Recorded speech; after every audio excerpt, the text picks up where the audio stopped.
But she had this something in her heart that the Lord has helping her through, is that reminding her that she said yes to him, to be there, to be a wife to my dad. So she was all right to be there, and even though she was going through all these, yet she chose to stay.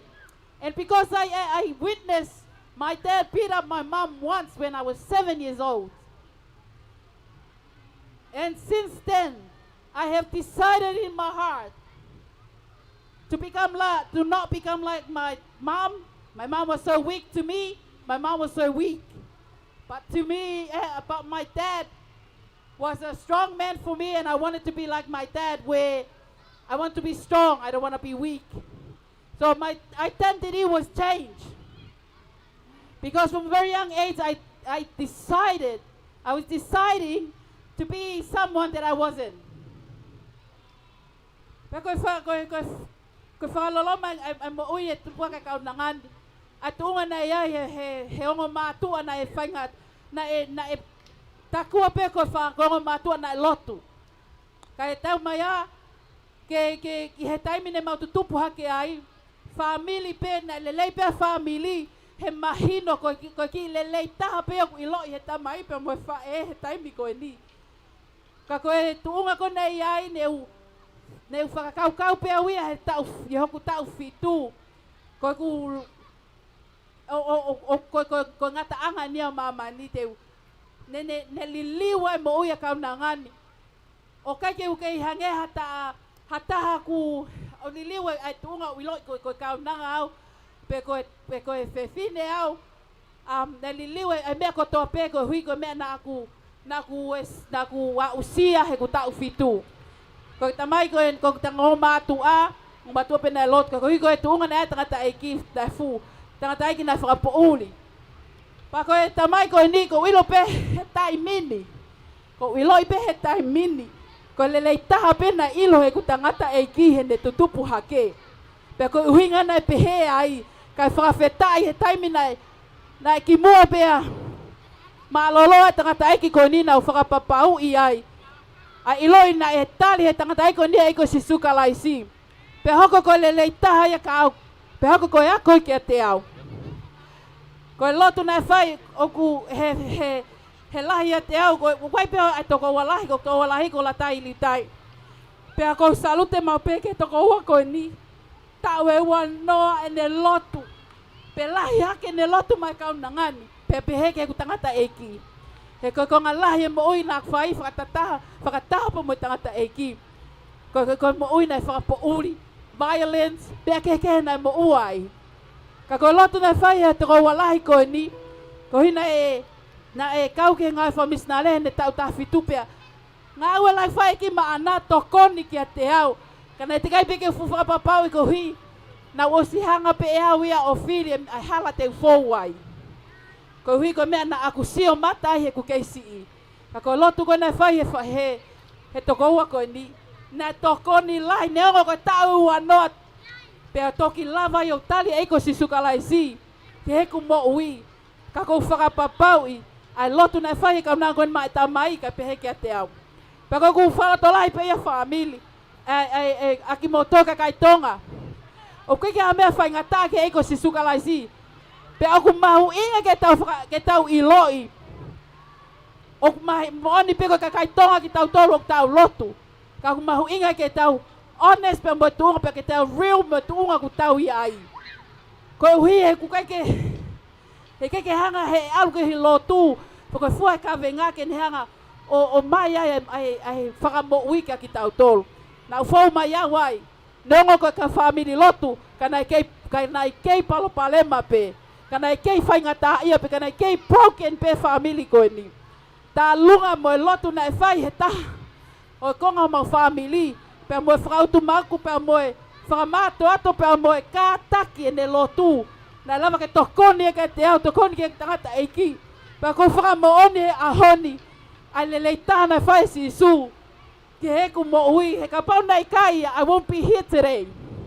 There's a lot of things that I have been through that I'm not proud of. And I was a fake Christian before. Because everything I did, it was behind closed door that and no one knew except for my dad. I got locked up so many times wherever I go. It's because of violence. And it's because of what I did. And I thought that was it for me. I never knew anything good about me as a woman. And as a tongue, and I never care about what people will say about me. I just proud of me of what I think of myself. My identity was changed because I just chose whatever path I want to go and whatever identity because of what had happened. But Jesus, because of the power of prayer that my sister did when she was walking with the Lord, and that prayer changed my life. Even though it was 20 years of her praying for me, yet it did save me today.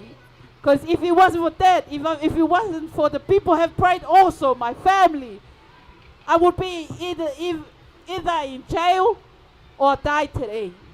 And because God is good and His grace, He can do things more than what we think, and He delivered me. And I believe He can deliver someone there that He listens. God's love is always greater. His love is always greater. And that's what it really helped me today. And I want to encourage you, have that time to give space and give that place to God, because He will reveal Himself to you to show His love. In Jesus' name, amen.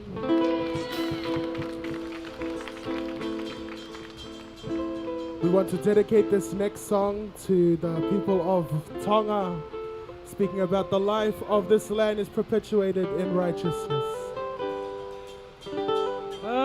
Kahiena Hawaii, lo kahia kulike olu olu kamana o, kokulana, honu yalana kila, aloha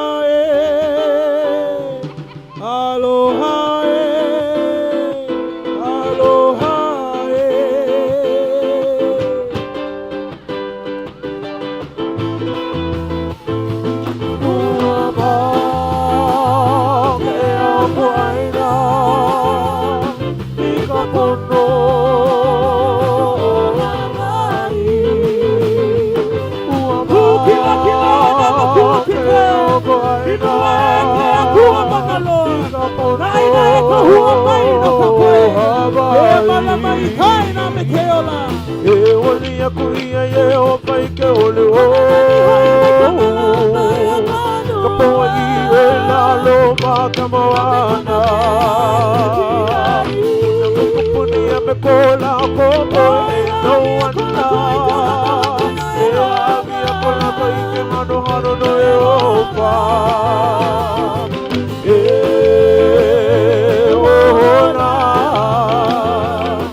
Thank you so much.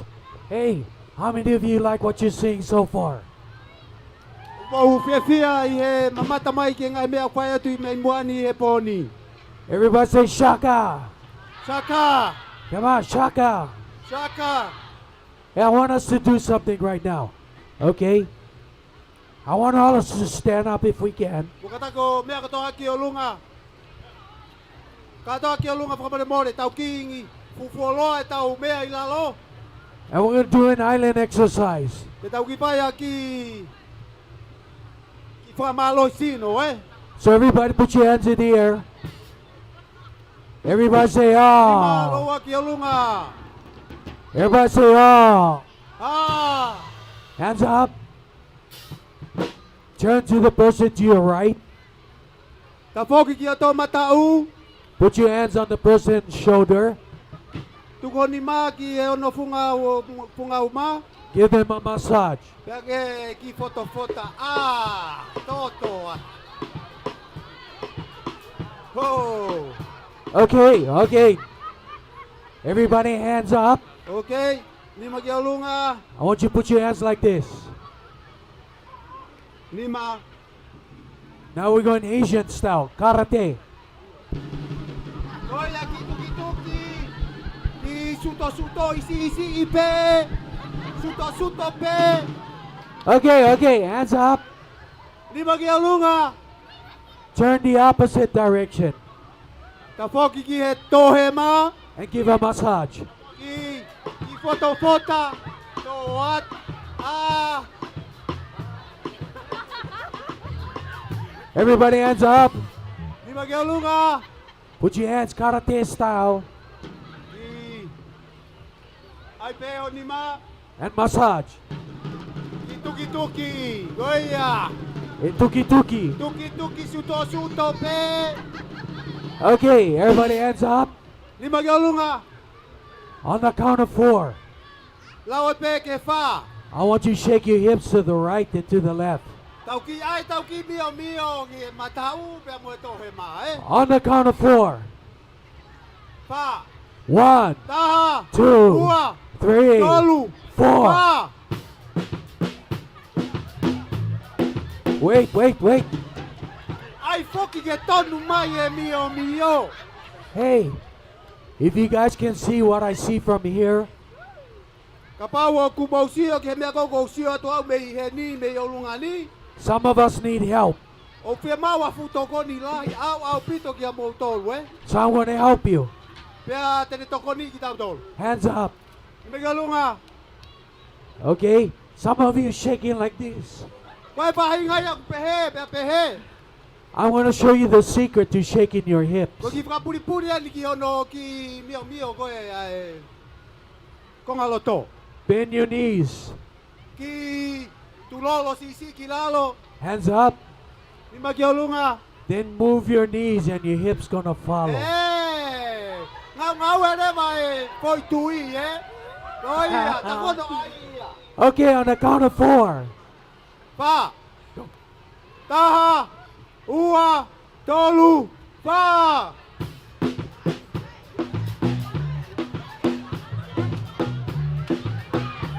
Come on, let's go.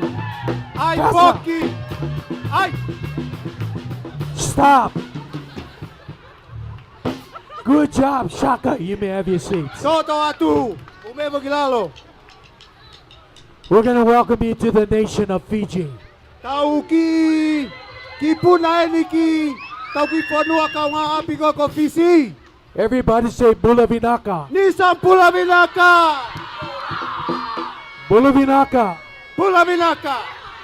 From the beautiful nation of Fiji.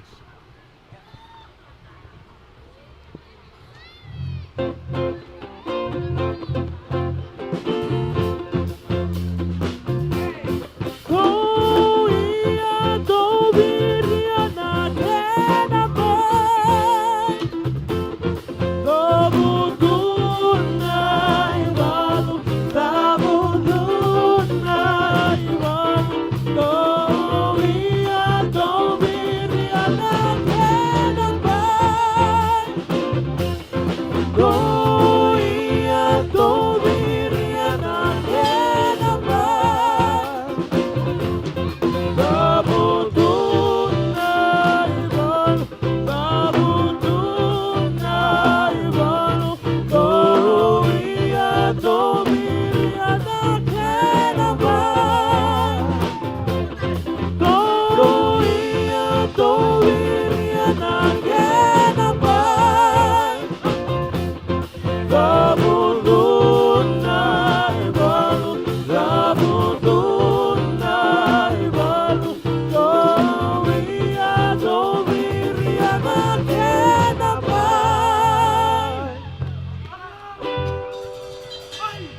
Mena Maia,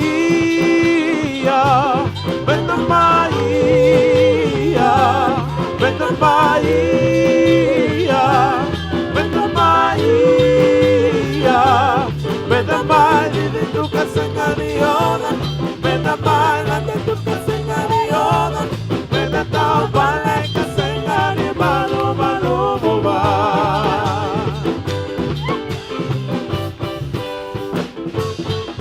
Dança, dança, dança!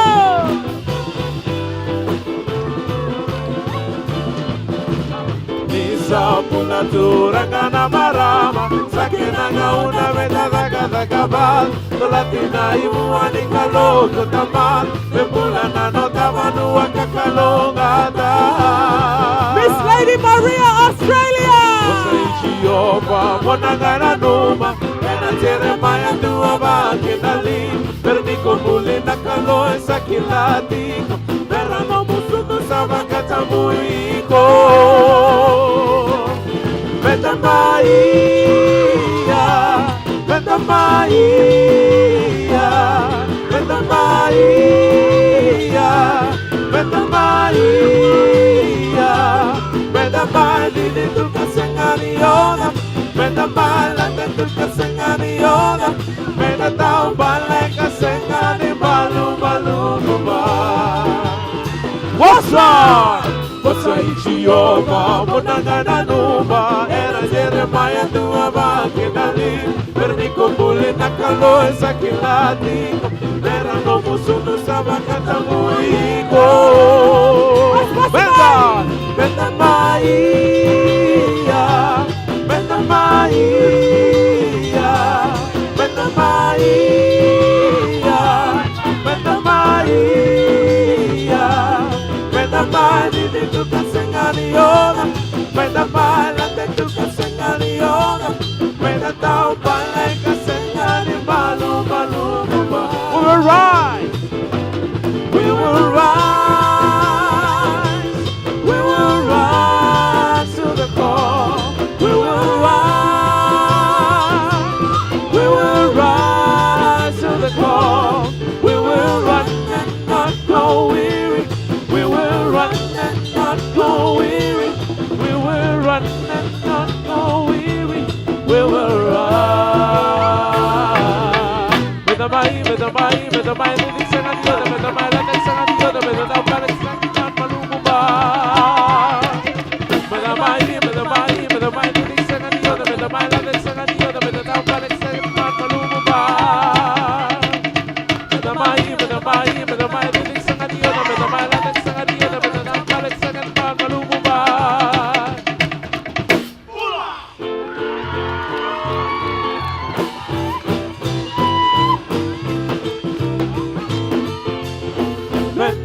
Ngana meke mechiona, santo dono ngako koe malu kede ngame nona meda iya ngana meke mechiona. Era vaka mundo ona Israeli, era meke era la de meda kede era baleada isi over meda metindake. Divie valu, divie valu, divie valu, divie valu, divie valu, divie valu. Jehovah, Jehovah, Jehovah. Era vaca mundo ora Israeli, era meda era la de meda que era baleada e Jehovah meda mete taque. Com Jehovah na saledera, na caloca uca ua senhora uele lua, leva lusa nona tunicua. Divie valu, divie valu, divie valu, divie valu. Divievalu, divievalu, Jehovah, Jehovah, Jehovah, divievalu, divievalu, divievalu, divievalu, divievalu, divievalu, Jehovah, Jehovah, Jehovah, Jehovah. Put your hands together for Miss Lady Maria, Australia 2026.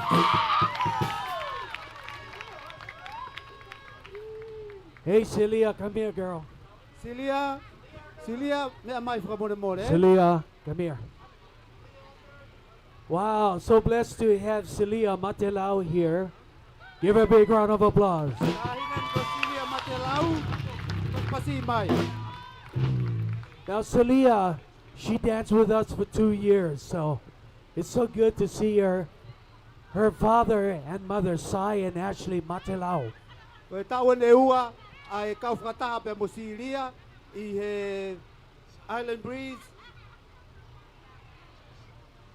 Pea kone ngā mātua ko Saia. Pea mo Ashley Matelau. Give them a big round of applause. Ki paspasi ko kataki.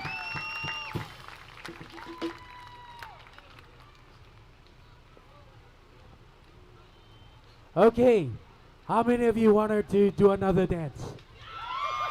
Oia! Tau pai e Siria ha whakameite kia te ki tau tolu I e poni, eh? Yes, okay. Now, Celia said you need to join her, so everybody stand up. Tata kia mea kia lunga. Joanna, Siria, can you come close to yeah, the come light, by the please? light, right over here. Okay, Joanna, we need one of the girls to come and help. Okay, we're gonna do for you a fun song. We've done this in Germany, all over the world. Aia, koe pohiba whakawhia lele ieni, o nana whai eni si amane. So whatever Celia does, Ko mea koe e whai atu e Silia, that's what you're gonna do. te mou mui mai kia Silia. Everybody say, oh yeah. Oh yeah! Oh yeah, Say, yeah, yeah. yeah, Yeah, yeah, yeah! Say, bring it on. bring Bring it it on. on! Okay, here we go.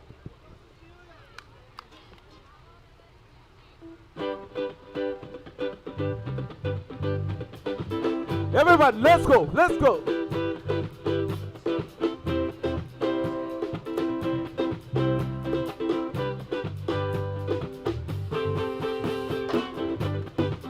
Jerusalem, ikayalami, ilondoloze, uhambe nami, ugangishiela. Jerusalem, ikayalami, ilondoloze, uhambe nami. Come on, everyone, let's do it together.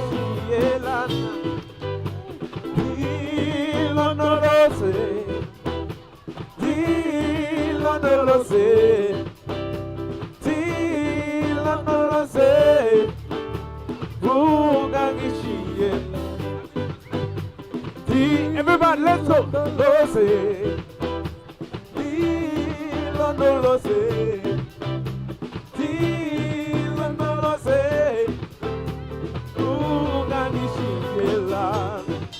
Jerusalem, ikayalami, ilondoloze, uhambe nami, Jerusalem, ikayalami, ilondoloze, uhambe nami, ugangishielana. Oh, dilondolose, dilondolose, dilondolose,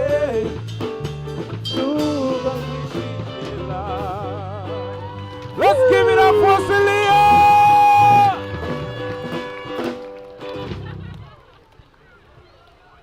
O manatui he wafe ua tolu. Na whailoa ke pa Mosilia. Ko mea na e pehui mea Silia ka te au ale.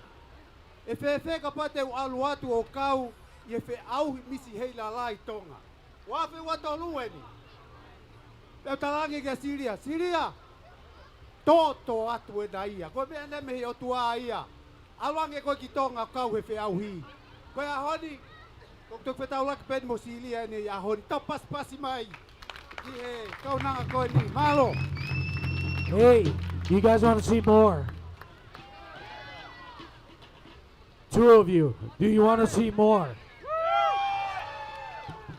We're going to call out our team as we're going to do for you a beautiful dance from the nation of Rotuma.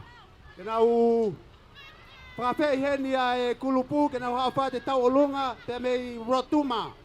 Rotuma is part of Fiji, Ko Rotuma foki ko konga i a Fisi. but they have their own language and own culture. Pa guai pe e nau re ai a ki nau tolu. Me mo nau nganga whakawhanua. 2 years ago, our team was blessed to be there. I he tau ua kuohiri na nau lava tuai ki Rotuma.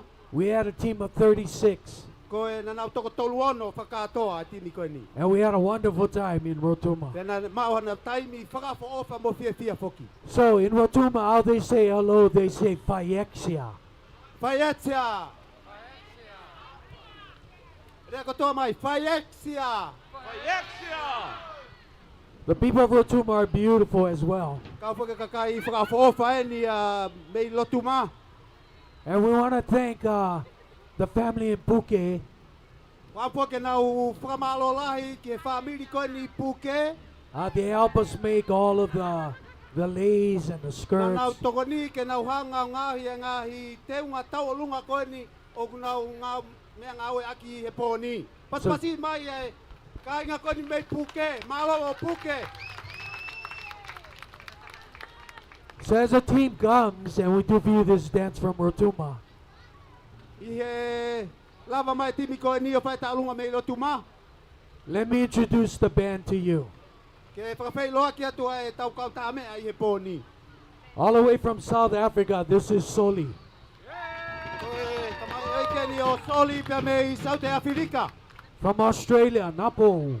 Mei Asteria, ko Napo. From the United States, from a state called Montana, this is John.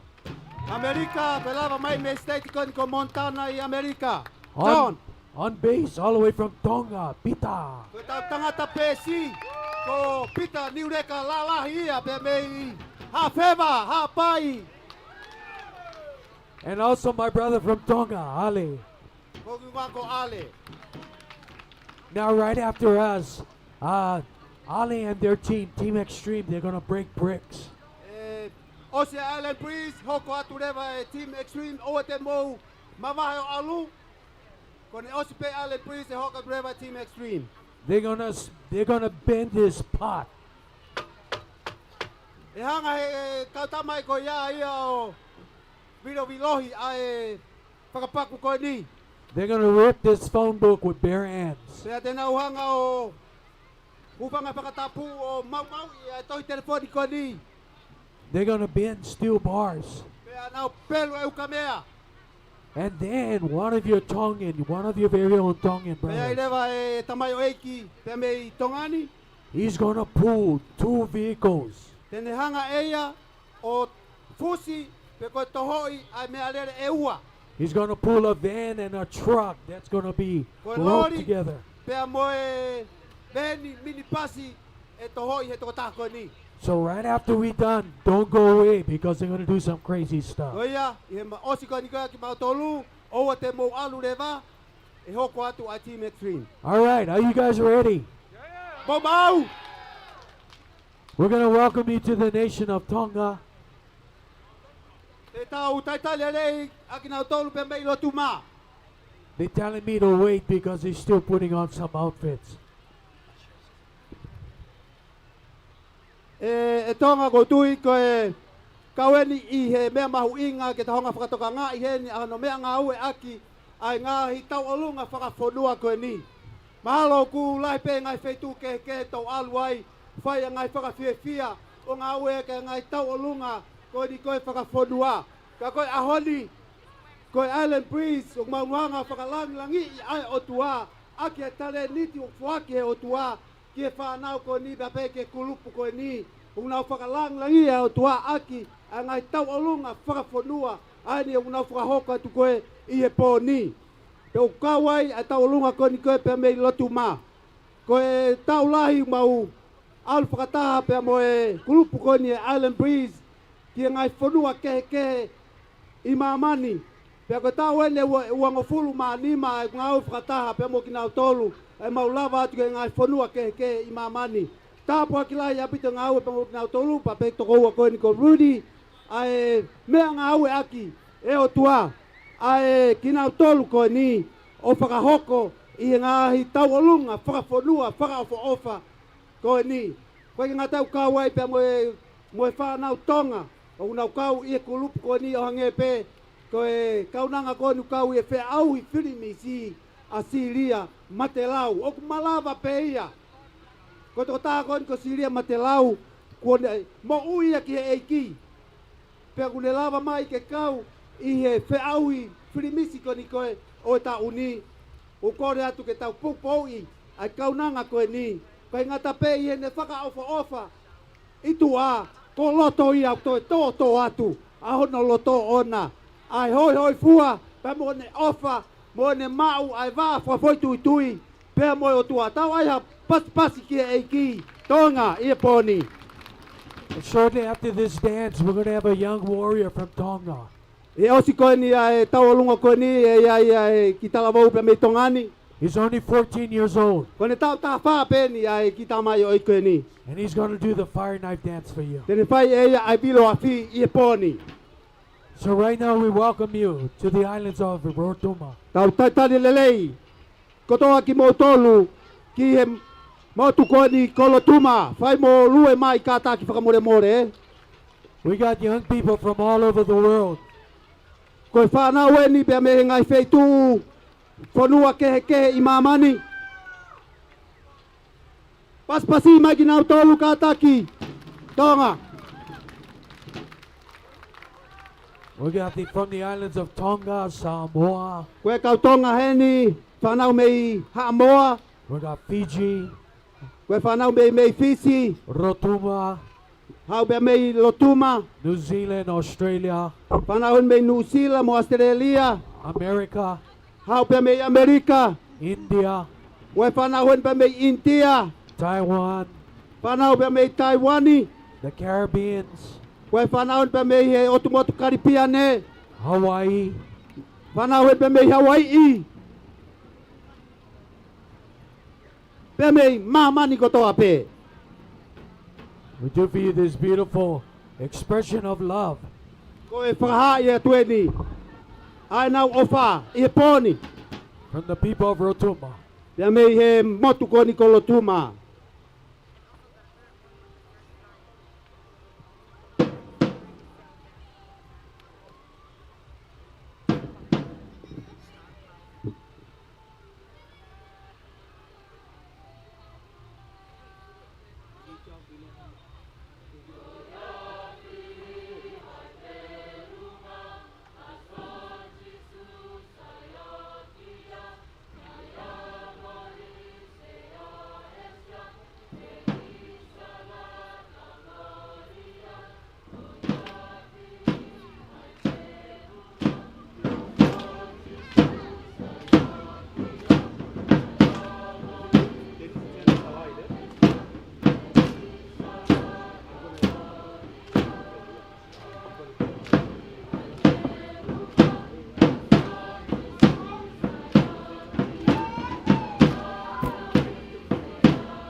nga ko ni melo tuma.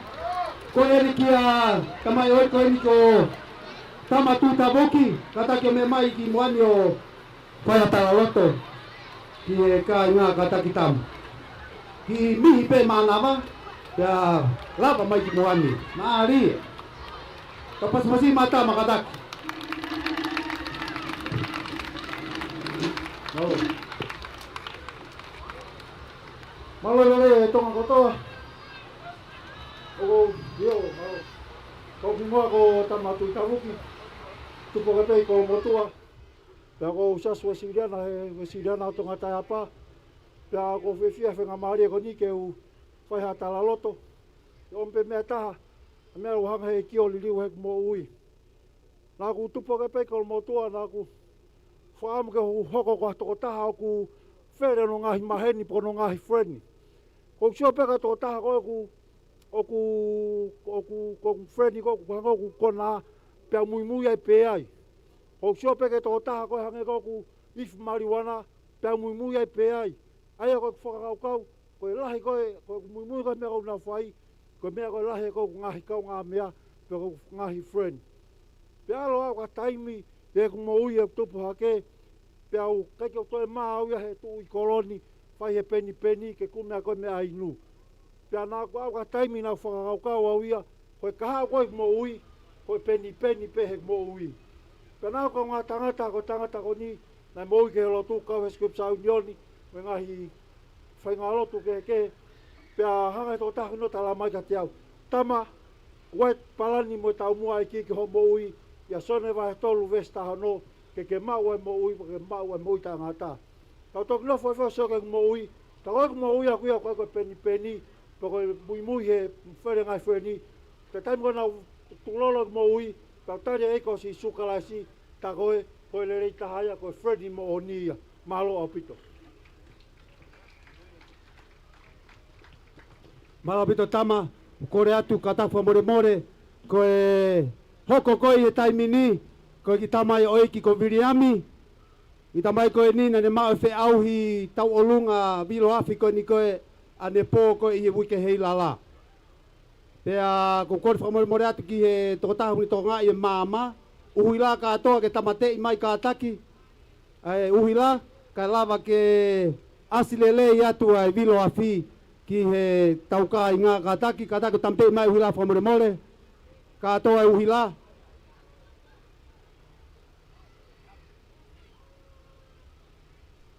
Tamtei ko toa mai uhila whakamore mo e spotlight.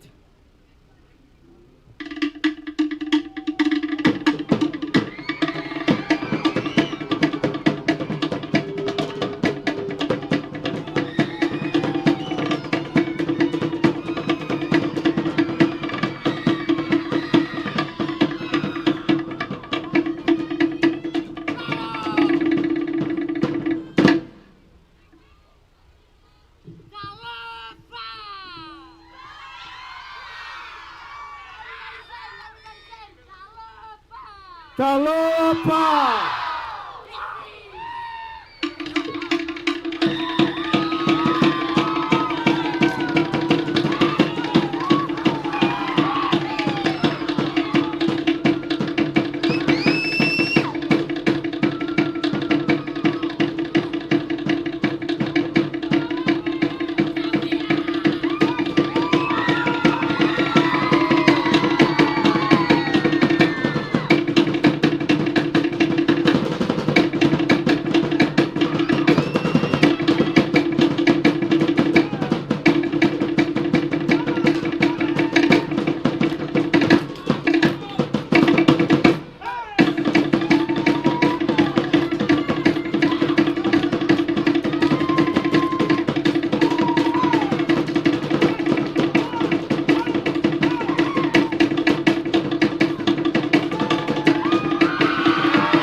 pasi mai Williami.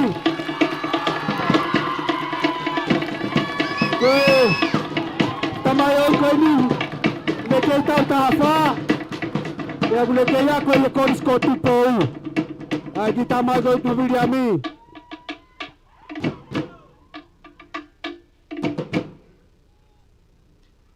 Kai ngatonga. O wai pe whakaamu mea teki mau tolu goni mau heni e pōni. Ka ui ke kei whakamanatu ka teki tau tolu. Ai whawhawa e o tua. Ia ka matanga le whakatupu e o tua. Ai maamani koe ni. Pene whakatupu ai tangata pea moe whewhine. Pea koe tau mua fisfisi mua e le whakatupu. Aki tau tolu whahinga tangata. Kei ai hatau wā whawhai tui tui pea ke tau wheohi. Pea moe o tua. Ka koe hui. Koe whiri pea mo setane. Nene hu mai o tō ai. Ai waki matua. Ia kamatanga. Pea nae. Kapusi ai kinaua. Pea mei e wheohi. Pea whawhani moe wā whawhai tui tui.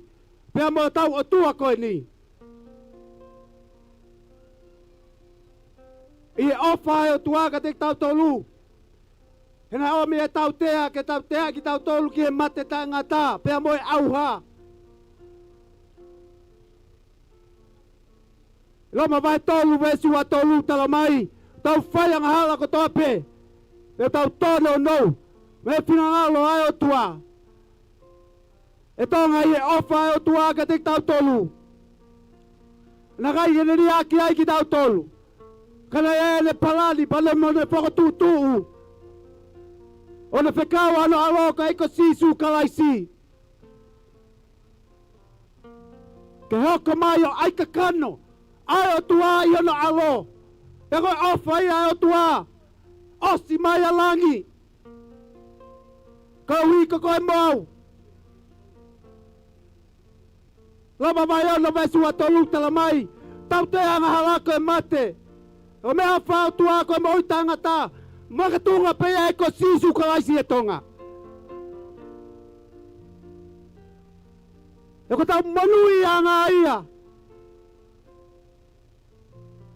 E ko tau amanaki anga ia ko eko sisu kalaisi e ne hoko mai.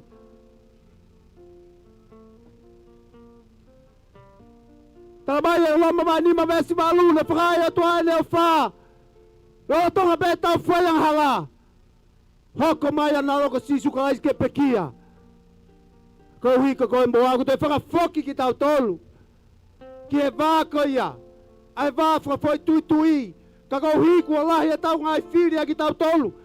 Ke tau mawahe pe mei he vāko ia. Whakafoi tui tui pe moto eiko sisu kalaisi. He ku omi au tua e taua taina ka kato peika tik tau tolu. Ke tau whai e whai tutu uni. Tala mai e whakawa tolu besi wano, ko alua tui e mata pā tuki tuki. Ko ia whanau ki a kure o. Whawa e mata pā ke huatu.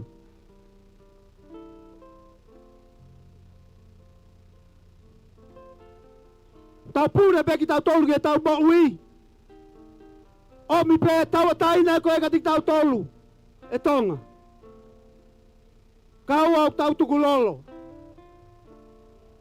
Whaki. Mo whakatao tau loto. Ke whakawhea sisu. Ke pūre. Ia tau ngahi mo ui. Penga toki hoko ia sisu. Ke hoko ia koe tui. Hoko ia. Koe kau ngā mea ofi. Hoko ia. Ke pūre. Penga koe tau whakamo ui ia. E tonga. Ima tolu ko toa koe ni Island Breeze.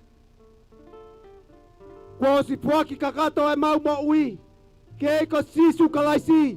Pe koe hapea mea te mawanga whakahoko. O whakalangi langi i pe. Ai o tua. Ia ngai mea katoa pe mau whai. Nea mo mau mai me ngai whanua kehe kehe.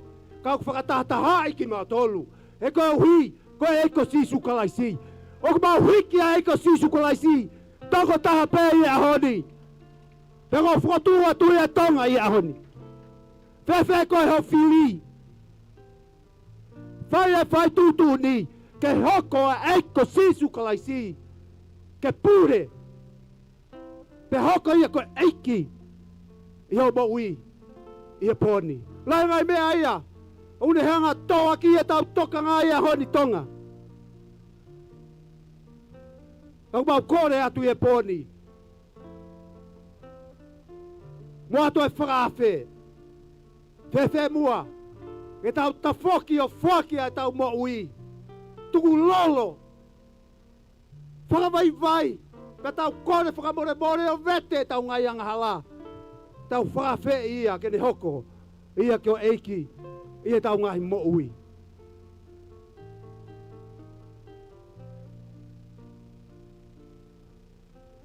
Eiki mau whakawhetai mau whakamaloa te o tua. Ere ki nau tolu kotoa pe eiki mau heni he. Titio Square e poni. Tu ke whakawa au mau ngahi loto. Haere mai e a Fiona. Kerea. Take alasi e moui e toko taha kotoa pe. E poni. Whaao mau ngai mata whakalau maari e. Ke mau sio ki a te koe e ki o sisu kalaisi. Koia e ki. Koia e tu i. Koia ai whakamoui. Haere mai lau maari e no fo ia i a te ki mau tolu.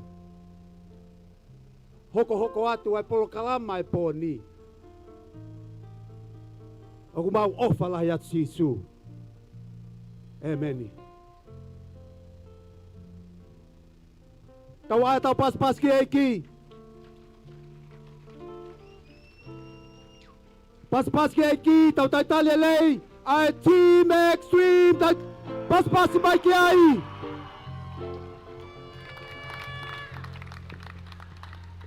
Whawhetai ke eiki.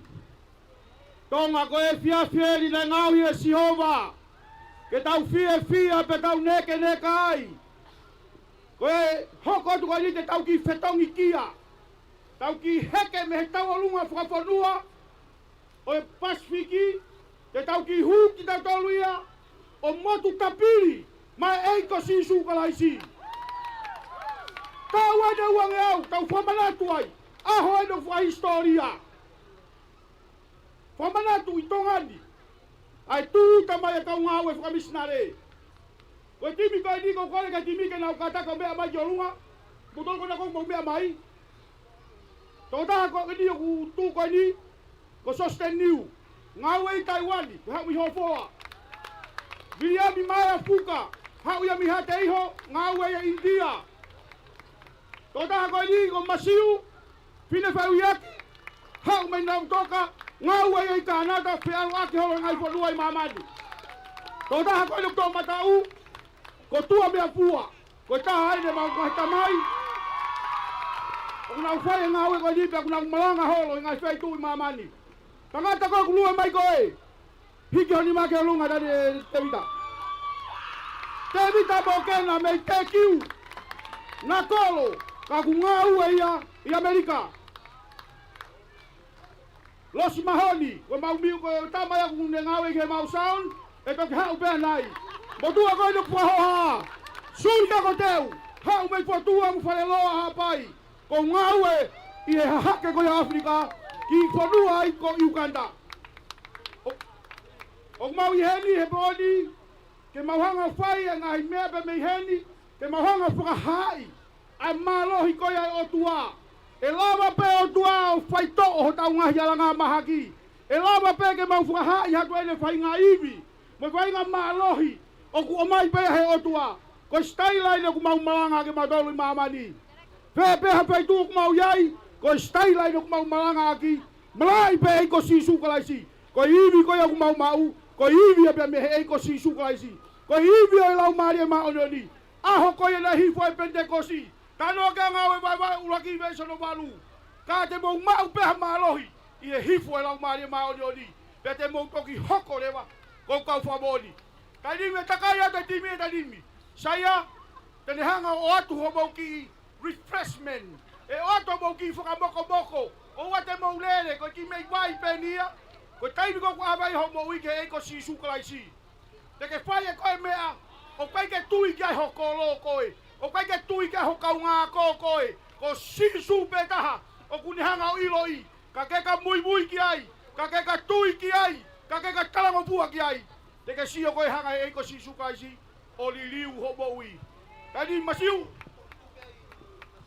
Hey, hawa tahana o whenua. Come on.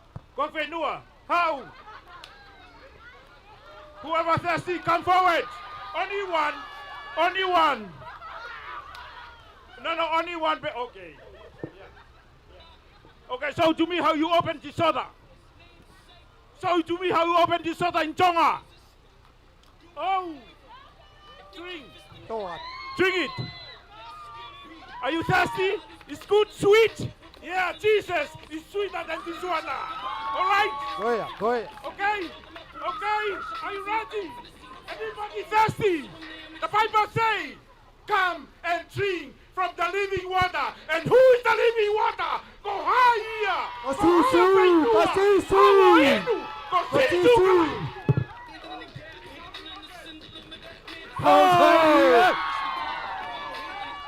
Pass by, yes.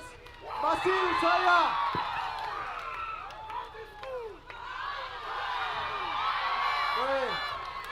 Ko toki motu o si e ni to pai atu e masiu he poni e. Malo saya. E tonga ngai me ko to ko ni, ange pe ko me na prato e saya. E ko vai e mo ui ko e ko sisu ko lai si.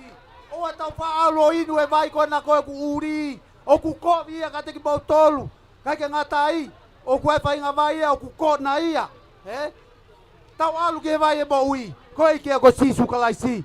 Ko nga hina reta vai mafana ni. O ku ko puka te moani. O ku tawanga maheni foki. Tauhanga o whakalire vai. Pea ringi lewa kiloto ki he. Pea pea ko tau tu a pe ko tau ma o ki feranga aki pe tuku le vai ai ke ne hanga ai o whakawhie marie ki tau tolu ka koe poni e whenga kau tangata koe ni ke nau puhi ka aua kua pā ai ngai whahina reta koe ni ke whakahai ai ofa e o tua o whai matek tau tolu tonga koe ofa koe ia tene whakawhonu ki nau tolu e ka ke tau kei lava ki tau tolo ma puke a ofa ko ia. Pero ofa ko ia. E alua to e ofa ko me te ki tau tolo. O au sia e ka kai ke he. Pasi mai. Pasi mai tonga. Malo. Ko uso tua. Ko suri ni mau to he ma. Ko tua ki na kuilalo. Passe mai!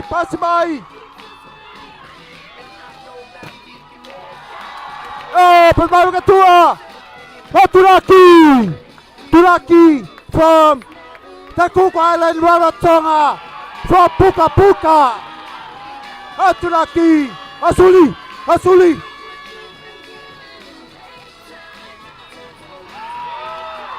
Go Turaki! Come on, Tulaki. Never give up. Yes, come on, Suli. Keep going, Suli.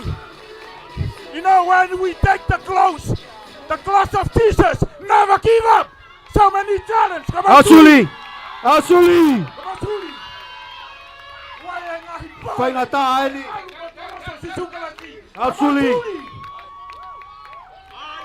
Wapopoi Masuli. Asuli! Don't quit! Don't give up! Go, Suli, go! Go, Suli, go! Go, Suli, go! Go, Suli, go! Go, Suli, go! Go, Suli, go! Go, Suli! Keep going, man! Go, Suli, go! Go, Suli, go! Go, Suli, go! Pasi mai. Ei. Mo umea bebe ki mwani. Ko ngahi horisieni oku tua tu me mwani. Ko ye to ko niko losi mahoni pe mei maufanga pe mo nautoka. E tonga. Ko hanga e mea kune hanga o taofi. Ko e pe mo au. Pe mei he ia ba pa po tui pe mo o tua ia honi. Lai ngai mea ia. Pe ke ilo pe ia koe. Ko hai ngai mea ko ia ko anga hala. Ko anga hala o tau fihia ia honi. O taofi ki tau tolu. Pe mei he ba pa po tui pe mo e ki. Mahalo pe ko e faito ko na tapu. O tau ma faito ko na tapu. Kau pe ai pe mo kama malo hi.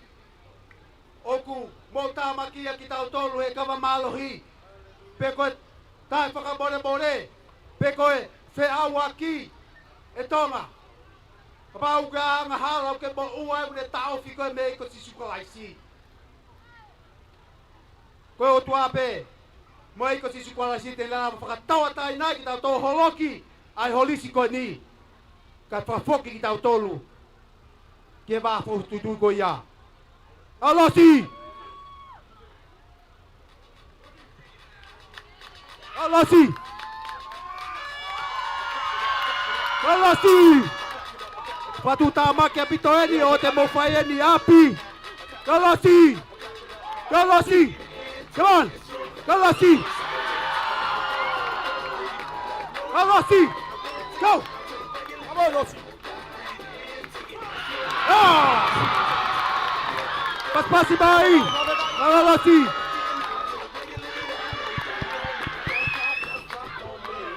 Kau hoko tu ini kiri. Kau be kau pukat kau ni kunima kau ukamea ia. Ai kau ukamea kau ngawe kau ke kau langa kau ke ai kau laku kau ke fefeka e. Ai makatunga kau fale pe kau foundation. Kau terima extreme kau ke mawanga batolo yang ngawe kia. Mawanga batolo pelu ini. Pelu ho mau ulu, pelu ho mau lifo, pelu ho mau ihu.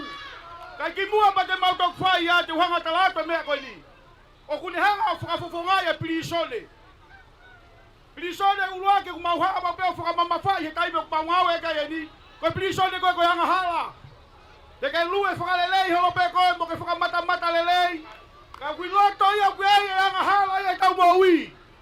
Ka ba po fola ko to togi hanga hala ya ko mate. Kai ko ha ko ma do ke mau fuka di fia ji mo dolu. Kakoi me au whako ya o tua, koi mo uita ngata.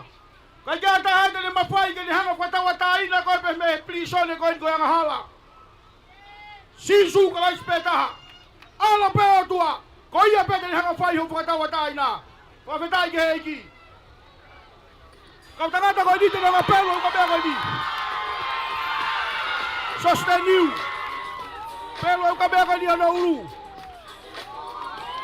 Saya udah pelu, hono nifo, Biliabi, pelu hono ulu. Tulaki main Cook Island, pelu yang kau hono nifo.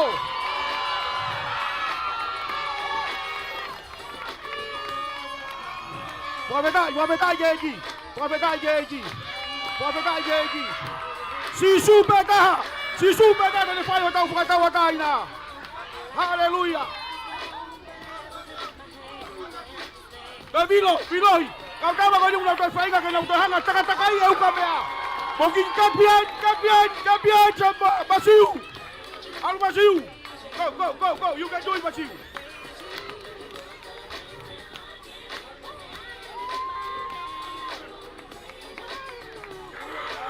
Go, Basiu, you can do it. Go.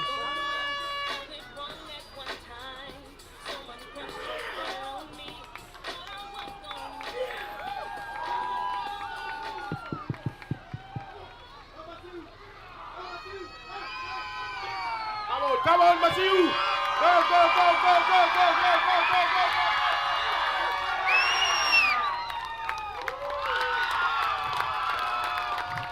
Kau team extreme ang hangaya takatakai e ukamea. Hangaya lau mari o tua to kupu aki koe te ke hanga ko fai e liliu e mo uia kakai toko lahi. Katoa team ko ni O sia na relationship pe mo e ko si su kala si. Na hospital laki pe mo o tua i fo unha pe ai o tua ke te na tolu. Tangata ko te ho ko te kala loto ko ni ko sustain new. O nga au e ai Taiwan, ka te fai atu ai kala loto ke te tau tolu. Ai liliu ko e o tua, ka mo me a konga e kala loto mo ne mo wi. Pas pasi mai sustain new. Tonga, there is something special that the Lord has for you tonight. Okay, mea mau inga, o kuhanga o tua tuku ya te tau tolu he fia fini. O wange pia ko e mausio mai ke ngahi uka mea ko ni. Maybe you are here.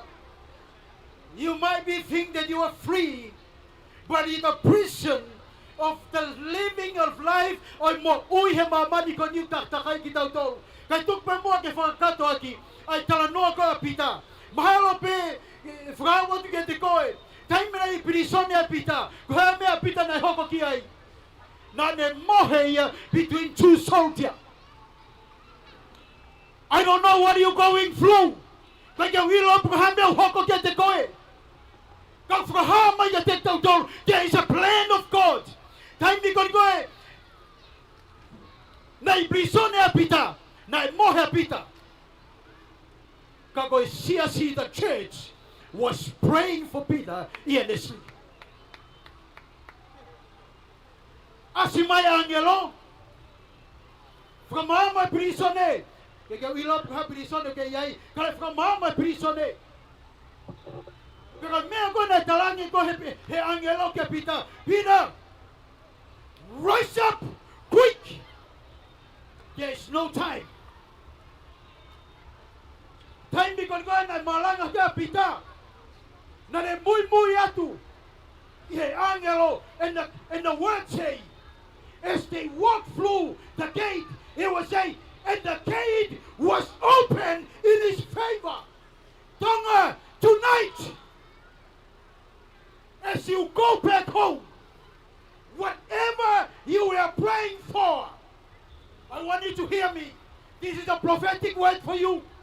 Whatever you were praying for, if this has happened for Peter, kapau hoko ni kia Peter, the door, the gate that's being shut before you, will open in your favor. I don't know if anyone here will hear me. There is a gate in front of you will open in your favor. The Lord took me to Taiwan. He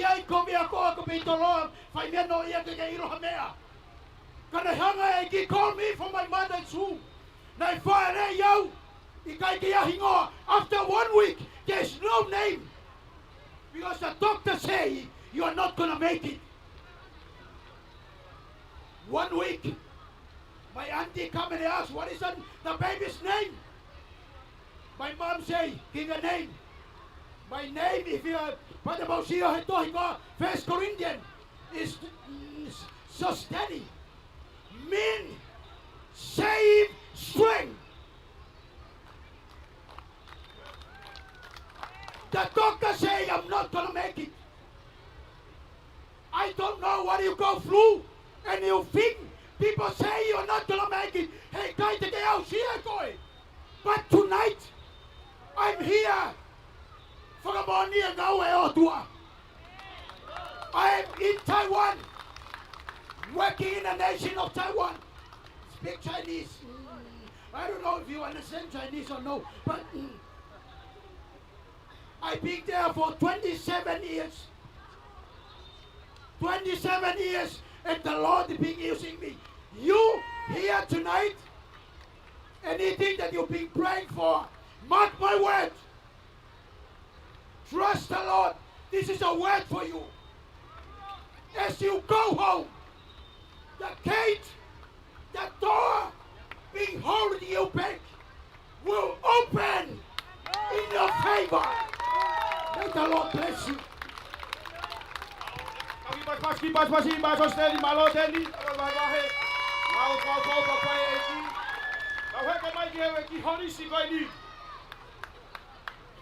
Toko wa koe ko tulaki pe me kukailan. Ele pega ke hanga tukingi ai wall koe di. Malo pe tau mo ui kai hai. Horisi koe ai kai whakapore mole. Mahalo pe koe horisi e sio kita. Koe loto kovi. Mo tau fehi a. Wee tui pe mai whalala ki he iwi o lau maria maori ni. Leo mo e hanga toko wa koe di pe me lalo tonga. Kau nofo Australia. O whengai ke hanga tuki e wall koe di pe koe horisi koe ni. O tau tui e ai iwi pe mai malohi ai. Ke hanga mau i ngai mea o tau. Pe hanga hangai mo ia pe tau mo u ai ho tau e tau ngai mo ui. Tau mo ki pas pasi mai, tau ki pas pasi mai a tulaki. Come on tulaki. Come on tulaki. Come on tulaki. Mau pai ko na we kai ni o mau pai e iwi.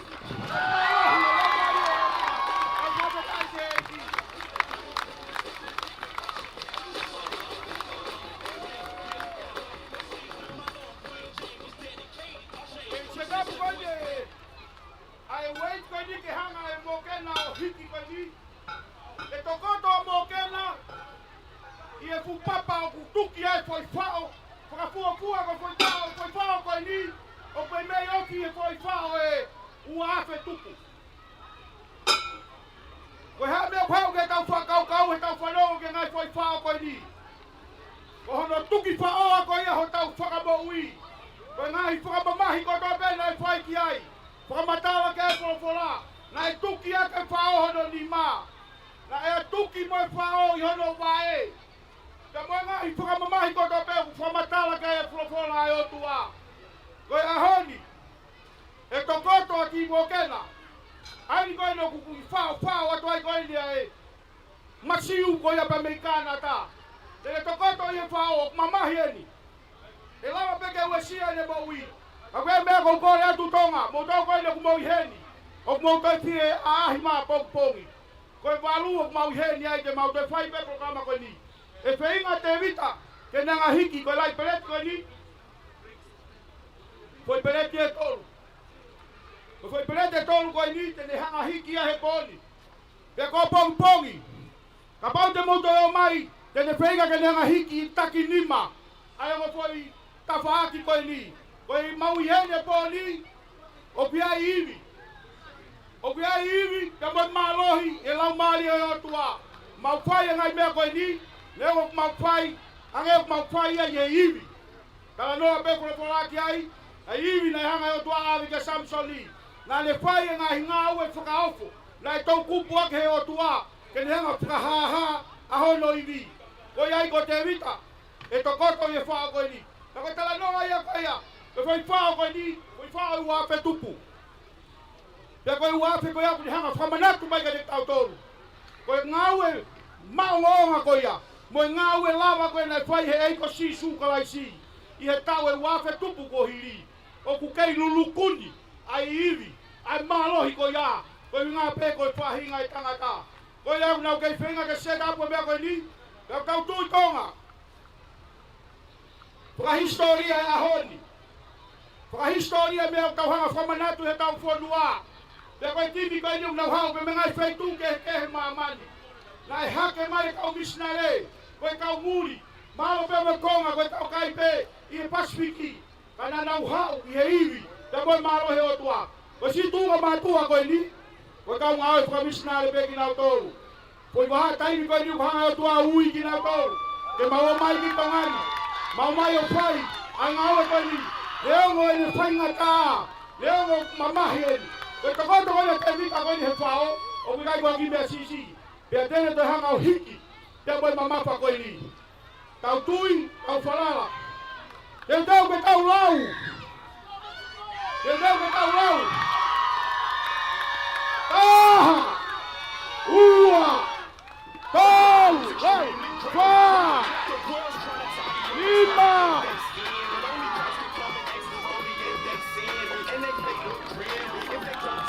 Koe ki mo kainga. Mo to lava ma pongpongi. Koe di ko preti ele to, tak to lo ta faki. Ko pongpongi e taki lima. O kuya ya iwi, de kuya mo maloi, ye lau mai e o tua. Ka fa beta ke ki paswasi mai te vita. Malo bilo ke vita.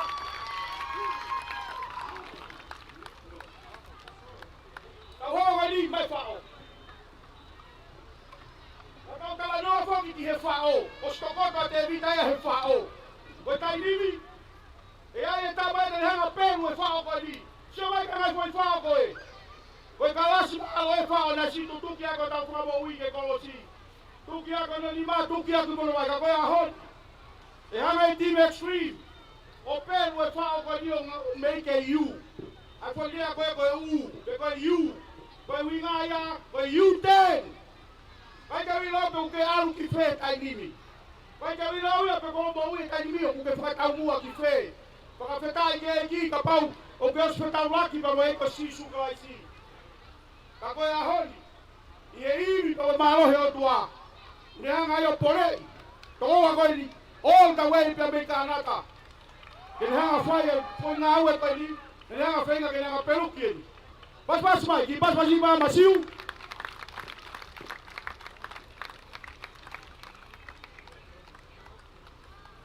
Ange ko bia ko na lawe ko kia nei. O ki pas mai. O kai ko hanga ue whai mo fuain. O whai ngatain. Ka kuei hano iwi. Kau tui. Ka moi masiu. Venga ko na masiu ke ne hanga peruki ko ne whai whaa ko ni. Kau ki pas. Let's get behind this. Vai mo pas. Come on, Saya.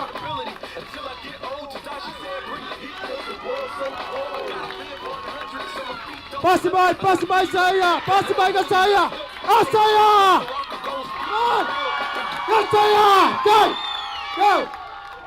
Passe mais!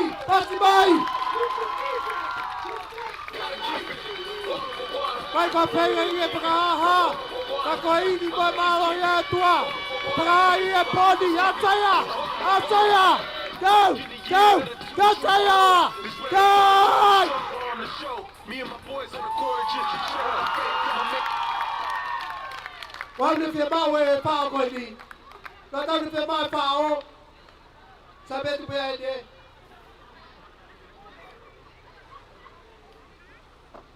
We have Otua Meafua Adi. This is my friend here, Otua Meafua, from Samoa, but he lives in America. He's gonna do an double elbow break. Venga tua ke ne hanga o mamau e ni aki ahono tui ni ma. This is a double elbow break right now. Come on tua. Passe mai ka tua Meafua. O tua. Go tua. Let's go. Passe mai Tonga. Woo! Mo kata ki para mole o te mo ala ki mo wapi o fai ngai mea ko ni o para tuta maki te mo la me ai koia o te mo alo fai ni api pa fai ni a te vita bokena ke ne mea mai o fai hata loto I he e fia fini malo bido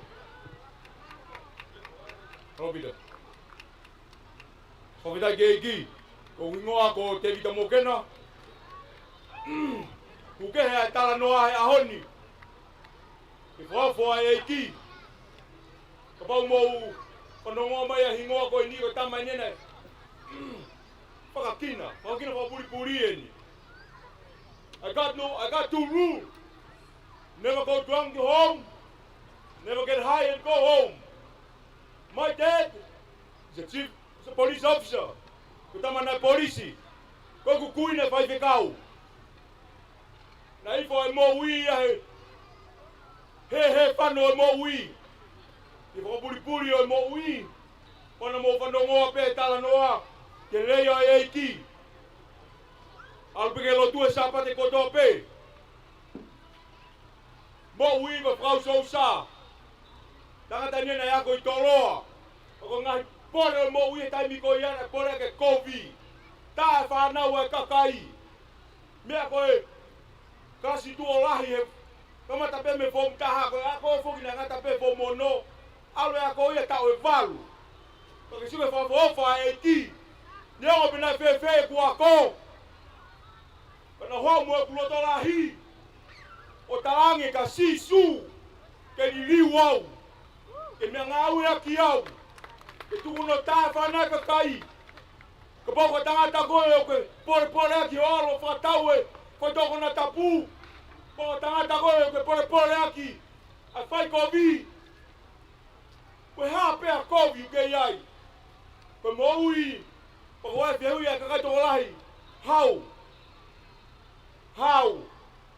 O talatu koe ave peka sisu. Koe ave peka sisu. Na hau mo fia lahi. O ave ka sisu. Pana mo whanonga hiwa fitu. Tangatani na kau no taki no whahi kakai kehe. Apiako kehe. Tangatani na pore ake kovi na kake ilo ya whai ako. Ko lau e ku mo ui. Ko lau e mo ui na pehe. O kusai e whai koia. Ko e aho e taha. Na hau. Te onga wha mo ui a maa. E topu vai o e ki. O ange ko rea e kai haa kau. E hoko ki o pure a ngā. E mana tu iau. Koe anga hala. Ko pēa tala o ea hau. Ko mau ko i hena. Ko tāta whakakina koe. O pure i koe. Hau ke tālo whakakina me sisu. Hau ke tālo kai haka kai ma sisu. Hau mora talahi. Hau tāta au ke la talahi. Ko mau ke mare kua. Tāta nina mare kua. Ake suke whawhawha e ki. Ko mau ku hoa. Mi Amerika. Ke whawhawha sisu.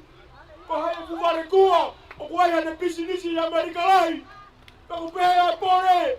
Ka pau ke pēa ka tangata tolo a ku whama. Ko tātu i o na waru mu whama ki ka puwhai o sisu. Ka karanga sisu.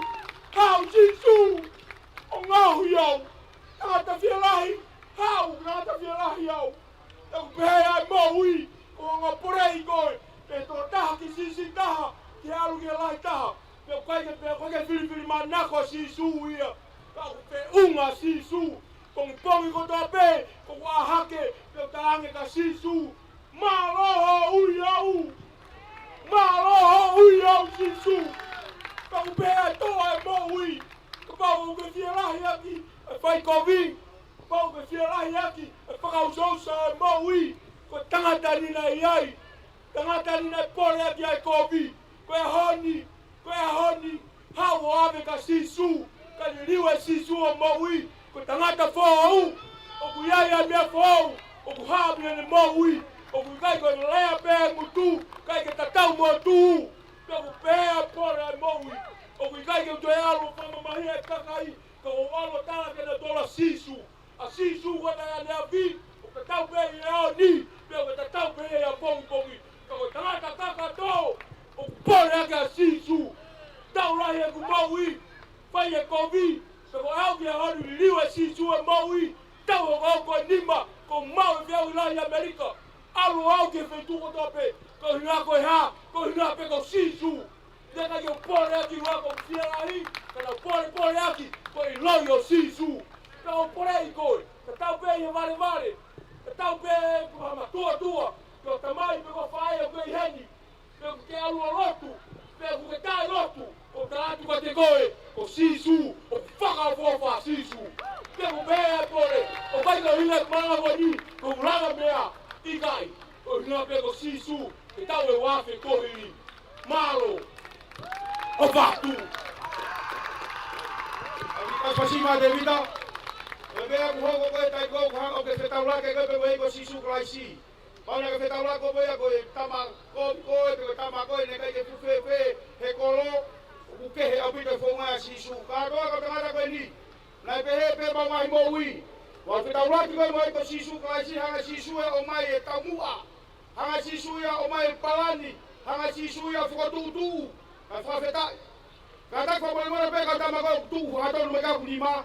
Te moki pe me hake ke ta whaki. O set apu heke hanga te vita toho e lori pe mo sato. Koe me hake peki he ta whaki ka na hanga set up. Lolo tonga ia. Koe ka tangata ka yung nau to'o yo nau lima e tohi telefoni. Koe tohi ka ini ka whebe pai tuku ma waru ki ai. E oska nau hanga hae tohi telefoni koe lihu whanga whetapu. Te whanga talata ki talanoa e hoko ia i kana. E taim na wawaru ai ke prisone. Koe ki tohi ka ini ka message. Tohi ka ini o kwe no ki whekau. Te koe whekau koe au peheni. Koe talanoa e wholofola. E tohi ka whakaha. O pia e ngahi tohi ai. Pea wei ai tohi ke mo ui. Pea pau leo tala noa folofola ke tohi mo ui. Tau tui. O kuiai e tohi o mate. O tohi ko ili o kulihanga o represent. O kulihanga o whakapopongai. Ai tohi ko ia o mate. Ko ia e hoko. Ka pau te ke poaki ho mo ui ke eiko sisu kalaisi. Ka pau te ke tuku lolo. Ka pau te ke hanga whakatokangai. Koe hanga hala koe. Tala mai folofola. O tau whai hanga hala ko toa pe. O tau tono no ko toa pe he koloria e o tua. Kai whakawhetai. Kala mai koe mea aupa e o tua koe mo uita e ngata. Tu ye eiko sisu kalaisi. Sisu toa da beta ne watu. Kia te koe e mo uita e ngata. E hanga kata ngata koe ni. O whakahai atu. O kumalawa pe. O sisu pe te ne lava toho ingoa. Ka pau o kuho ingoa. Pau te ike male eiko sisu kalaisi. Ko roto lahi whenga pe ke whanga tala atu eni. Ka pau te ke ia hau wā. Ka pau te ke ke tuku lolo hoko ike eiko sisu kalaisi. Koe ho hingoa. O kei tohi pea e proe mate. Ka ie pōni, koe iwi malawa, moi mahalohi koe a gospeli, moi mahalohi koe lau maare maare li, tene hanga o li liu koe. O hangepe koe ne li liu ki mau tolu. Pea mau alu ko ngai whetu koe mau mawei. Kau ki pas mai. Venga kau tangata koe ni, tene hanga o hai ua e tohi koe ni hupanga e whatapu. Koe mea ia e hoko, koe mea ia e whai e sisu, ki he tohi koe ia mo e tohi ngoa me tohe mate. Hiki he tohe mo ui. Ai au kala noa pe kia e wholofola. Pas mai. Come on, sometimes that God wants to tear something from your life. Telling lie, lust, gossip, addiction, drunkard. Come on, tear it. Yes, come on. Only the blood of Jesus is enough, more than enough to tear anything that you are going through in your life. Give your life to Jesus. He is more. The blood is enough. Come on. Ilai pepa ko lite wanga talato ki mena hoko ya Afrika. Ko le mau pea bo ke na tau hiki ta tolo ia ke feituga ke toho ko Devita e beale. Ka mo sio mai ke ilai pepa ko e. Ua no hongo fulu. Ko ale pe mo family, ale mo family mo foi toko tolu. Toko wa Devita mo kela. Pe mo to tangata toko na mau alu ki kana ngau ai. Na mau ma fa malia ke mau ke prison na ui ko Nisa one prison. Ko prison le ko prison le lahi ta Afrika uaya i he West Africa. Na mau malangai na hai ai to telefoni. Pe na e be na hoko ai. Na hau ke marketi. Pe na kulu e marketi na e tama na kaila mai ka te au. E tai mo na kaila mai ka te au le be. Pasta. Sio mai ke kilai pepa ko e to haka de waleti. Kau hake koe ki lai pepa ke enga whae loto. Ne tamai tama koe ni, na bohau ke prisone. Koe kuhako koe me Liberia. Koe ki lai pepa koe whao pe kuareti. Na mo tamai hanga sisu o hai. Hoku himo amo toh me tohi o mateo tohi o moui. Koe toh pe ki lai pepa ke usio pe ki ai pe manatu. Ke aho na whuaki ai e moui ke eko sisu kalaisi. Koe petai ke ki pas mai kainga. Ke ki kai mo simau. Mau teita. Are you ready? Fema foi mama ki hega to foki mai ki hega stage. Kada ki foi mama ki hega. Ko be ko ni mo ke foi te mitata ni hanga toho abeli ko ni ba mo sa ko ni e a holi. Mo do ko la pompongi mo hawa pompongi. Ko pompongi e hanga te vita ia puke ono ni ma. Kaya yung mga ua e tau e tawagi mo pumaya ba tena fake mo ka ko ni ke na lere. Ahoni ko poli e hanga bete vita o foka hai e o tua. Tene toho e veli ko ni pe mo veli family pasi ko ni. Ki pas mai ka inga. Para no e to igual matiu. Ko ta hai de fora e ko sisu klaisi. Ha o ke te awa e ko mo sia be mo mafasia. Te wanga o atu ke te kmotolo e malolo. Ki a te kmotolo pe mo lau marie. Ko iai kai nga tonga. O te tau whenga ke tau fuha pe o tau mafasia. Tau ave ke ei ko sisu kalaisi. Whenga ko le te rito o kai ko mea e whaingo pua. O kai ko mea e whaingo pua. Kai whenga te rita. Ke te hanga toho ai edi. Come on, ki pas mai. Pas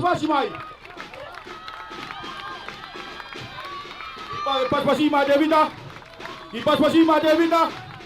Devita no ke prenga ke hanga o toho mai o whaingata. O whaingata hono prenga ko ke toho ni. Ka koe taimi ko kau whalalai ki eki. Taimi ko kau whalalai ko sisu Christ. O kune hanga o mai a iwi. O kune hanga o mai malohi. Pea ku tau tui. Prenga ko ni Devita ko ni. Leo mo ni struggle. Ka ku prenga pe. O pe kau maui. O tokoni ai ki tai no tau whaingata ai. Ka tau oua te tau loto poi. Oua te tau kima. Tau mui pe. Tau talango pe. Tau pononga pe. E te neha kamai hauga te au. Mama pe ka venga. Venga. Mama pe ka venga iko sisu klaisi. O ku malama i tai malama. Ka pau ku kei heli he poko ni o ke whakau ko ia. Pai ke ilo i hata haia mea ho whakau. Pai ke ilo i hata haia mea o ke kou flu ai. Ka hatato mo ni ka te koe poko ni. A fio e sisu e mea koto ape i holoto. Mea koto ape kolosi ho whakau he tai milahi. A fio i he eiko sisu klaisi. Pea ko ho kātaki ko ia pea ke whakawai koe. O ke hangau whakawai ko he ao e o tua. Te ne hanga toko ni koe. Leo ho mapasia. Leo ho ongo sia. Leo ho o ilipia. E ke hanga pe eiko sisu klaisi. O toko ni koe. Paspasi mai. Tau ki paspasi ke eki. Paspasi a Devita. Tomai whapaku. Koe ni. Mousia mai i tonga. O kai mea te o ki hanga whakamatalai atu hen. E whenga kau tamake na hanga takatakai e whakapaku koe ni. Koe whakapaku koe ni kou tui. Ai whakahistoria koe ai aho ni. Koe nu kei whenga te lori kia ukitua. Katake pe mama ka pau kei hera ke ki holo mai na tuha pa e hakaha. Moki una pe ki mui whamole mole. Algo sifa watabe. Koe whakapaku koe ni o kune hanga represent something. Koe sino ha mai koe au o kalaisi tongani. O kumahuinga ke tau hao kia taimi o kutau taha. O tau unity. Whai atu pehe wawe mai ki mea he. Whai atu pehe boksiasi koe ne ki mea he. O whaamo e o tua. Koe puiwi maalohi. Taimi koe kutau whai kahai. E whenga ka tampo ni ke nanga peru e whakapako e ni. O no hanga iau whakahai peka te tau tolu. O whaingata. O whaingata ke tau hao whakataha. O whaingata ke tau tū whakataha. O whaingata ke tau ke whakawai i e o tua. Kau ku malawa. Hanga e tua. Pea mo sosteni. Ko tua ko taha ia e kau matua tua he programa koe ni. Sosteni. Na whainga ke na hanga takai eni. O koe unity. Unity he iwi. Malohi koe a iko sisu kalaisi. Kapeta. Pas mai. Ki pas mai. Saya. Malo, pas mai. Represent the unity. Te tau malohi tonga e tau tū whataha. Ngai siasi, ngai organization. Koe hape hangahi ministry tonga ni. Ka tau ka tū whataha. Koe foi tau koe e uange au ka hoko mai. E toi makehe ia. I e pia tūnga koe tau iai. O whaamai o tua. Ke hanga li liu ki tau kou. Ke tau hanga fou. Mo mui. Ai mea au hoi o pinangalo. Masi ue ni pamei kāngata. Te hanga whenga ke hanga ta. I e pliki koe ni. Ta ia.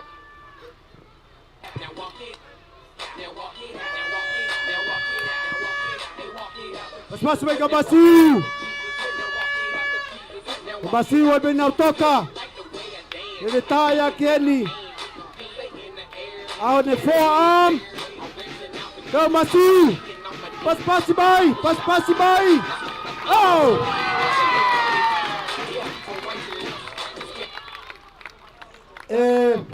Então alguém é meio que mal que falo que falta de motor e fiafini. O falo que bom fanão lelei mai que ai como de mole. O motor que toco ali, que o missionário que motor, mal para missionário. Pelo que mal cau fratamo mal mais família. O falo que o que o mai ai whangai whamiri koe aki nau tolu o nau heni a honi. Ke mo kata ke o mea mai ki muani. Whamiri o losi mahoni, mo kata ki mai ki muani. Pehe ki o whewhine ni o te rita mō kena kui heni. Pehe ki o whewhine o masiu. Me mai ki muani whamiri o sustaining you.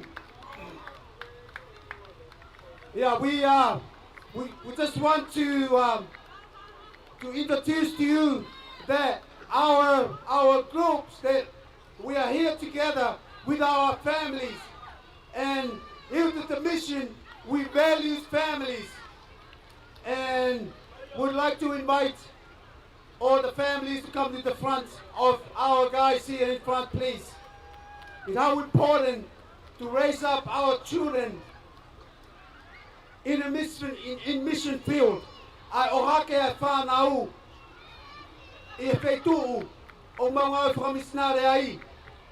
Mo mea mai ki muani, whoha ni o suria ko te ueni.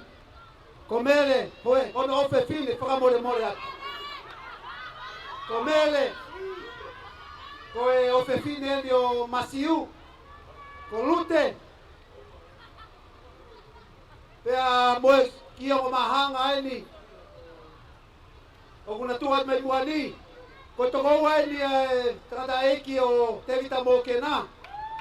Pea ko o whewhine o te vita mō kena ko lupe. Pea ko o sustaining you. O kia i pe mono.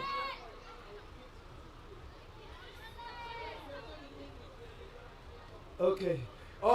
Please, sustaining student, can you come to the front, please? Aya ko e whanau e na sustaining. Na tuan me mon kwa toko ua. Pea o kuiai pea mo e ongo mātua heni ko Tamiano pepehe kia Stephanie pepehe kia Turaki pea mo ne Nis o kui moani pea mo Miriami Maya mo paspasi imagina tolu mo kokoa mo foha kwa kena iheni i poni kau kau kata yang ngau whakamisnare. Tau pas-pasi mai ki nau tolu. Pas-pasi mai. Whakatai kia iki. Malo pito.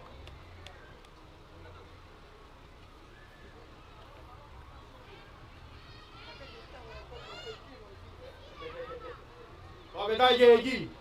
Malo. Okay, thank you very much. Thank you very much. You can we have Colossians ni mua kai pe mohono family na kau fata mo tau tau he programa kai ni pas-pasi malosi Trace Sosaya Kati Waine pe mo waine pas-pasi mai lau tolu profeta ye ki malo pito ki te teu he kau tama kai ni to ki hanga te vita to fai le ki fai ali. Kau tahu kita la noa na hanga si suo tala kita noa ko ni ta uafe ko hili. Pede o faampe ke to vahe pe kita la noa ta tau. Ta no si suge ki pe to ku na tangata. Tangata ko ni na no foha. Pe a ho ta ha o ki foha si o talange ke le tamai. Tamai. Os fakau kau ke uma vahe o me apini. O mai e koe haku ina siga walu au. Tonga, tamai ko digo tangata tumarie. Tangata ofa he whanau. Na le si whaipe, na le whakapa i pe whiri, ai le whanau. Ne o moku le o sihanga ea i loi. Koe whiri ko eni hano ki fo hasisi i o whaingataa. O kutai whakapoto. Kana le whaipe ko le whakapa i koe whiri ai tō raha koe ni. O si hangai aho si tāna ki foha koe ni ne ngā oto mea kotoa pena wange hele tamai kono ina siia wha o rewa hele ki ngā oto pena whononga ia ke wheitu mamao alu ia ki ai o nofo ai pena tāna koe sisu ko tangata koe ni koe fohai koe ni ne kai ke alu ia o ngā ue whanelea ke ne seriti ana alu ia o ngā ue ke ne seriti e ngā whounga ia o ku whakapare Tai whakapoto Le tikai peke matua tua ki tangata ko ni ke fai e fili ko ni. Kana ke fuka baba i pele tamai. Ala tamai ko ni. A fuka anga ele panga. Mo le koloa. He ngai mari e mo fuka usa mama ni ko ni. Kakai fe fine. Kona. Ko e fai to kona tapu. Ngai me ko to pete ta wala fuka kau. Tau sio matai he ahoni. Fai ngata ia e to tupu he a ko ni. Na fai e ki ka mo ko ni. Kala noa ko sisu bebe sisu. Na yau kia tuunga osi katoa e paanga na koe koloa na ange hele tamai ki foha koe ni e koe aho koe ni na hoko topa moe puhonge ia he fonua pela yau kia tuunga na whaingata ke toi mau ha mea toko ni ia kai peke toi ilo he tamai koe ni koe haka mea whai ki foha koe ni alu lewa kore ke toko taha ngau e toko taha e fonua koe ni o bia ile business ako ile business ia na ia ko pohanga puaka u fanga fatapu ko puaka ia fanga hanga ia pe ko culture pe ko nganga ko dua ko ia i ota ko ni ko puaka ko ke sai ia ka ko nganga ko le feka ia ko nganga ko si fai le fili ko storia ke fai ngata na e pau ke le alua yo au ke a puaka o fanga puaka ko le ngau e au ke tunga pe au ke aho fo ka amu ia ke kai e me to ko ni ne puaka Tang tu ki foha ko ni ai taha. Ya le foha kau pe ino to a. Ko tamai o tu mali e. O gwen le kau ngaue. Ko le kau ngaue na ukai. Pe to ai mo na ma na to ke to ke na to a ke bombong taha kai. Ko awe le ko wi a puaka. Ko awe le ko sto ke fai ngata. Kai pe te ha be ai. Hange ko mole tau mua ko toa. Mole amanaki. Ko ka beta ye ki hoko le fe kaya. Hoko ai malo hi ko ni honge fonua ko ni hanga ia langa i loto he ki foha ko ni ke foki ki api ta ko ni tangutu ko ni loto a puaka mo le foka kau ke foki ai ka lo kai api kana le fai le ko ni a puaka te tu he ho le alu ko ni ko loto la he tanga pe ke tamai vai ke tawa ke lawa ko foha lau be au ko to ta o ka ngawe ko nga ka ba de ka ke kai ko fai nga hala ke lagi ka tau to lu ke te koi ka ke ho e ki mo ka kai nga e fia ko ni to e ni hanga te vita o hiki ai fu ka ko ni pe ku ko loka ko ni te hanga ia te ke ki olunga ni hanga fa manatu mai ke le tau to nga na fai si su e tau wa pe ko hili na fua be si su ya no kolosi na le fua le onga le mama faka na fekau mo fa malo hi ke le fua ke monga ke tau ai he fua he akau le ko hanga to bugi paspasi ma te vita e fenga te vita ke nga teken tau tui o bia iwi ko kolosi ko por anga venga con la te vita que te fanga fa para lis ko ni ke le hanga teke go to uwa Tolu, wa, let's get behind the Lima, Olo, Itu, Walu, Hima, Kawapuru, pas, pada kita. Kau betul je di bawah kita. Kau betul je dua mas. Kau ini dia kolosi. Kau pole angai tahu mau ia angai awal kau kolosi kau yang nak buat kau isi pega. Kau kau harus buat tangan doa kau nak ngafai. Tu le vai ki foha ko ni fa kau ka te ha mea felave ko lu e pe ki api talange ko talo ko le fa si su ko fononga mai le vai ki foha ko ni ki ona api ko talo ko le fononga mai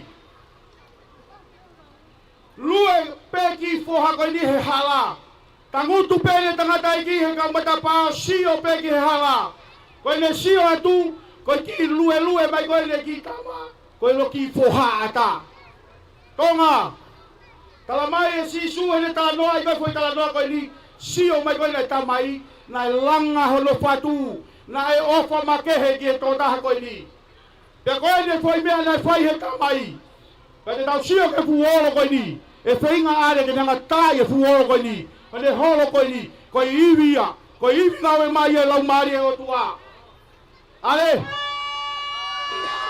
Kalau mau ya bobo, Let's get behind, Ale. Come on, Ale.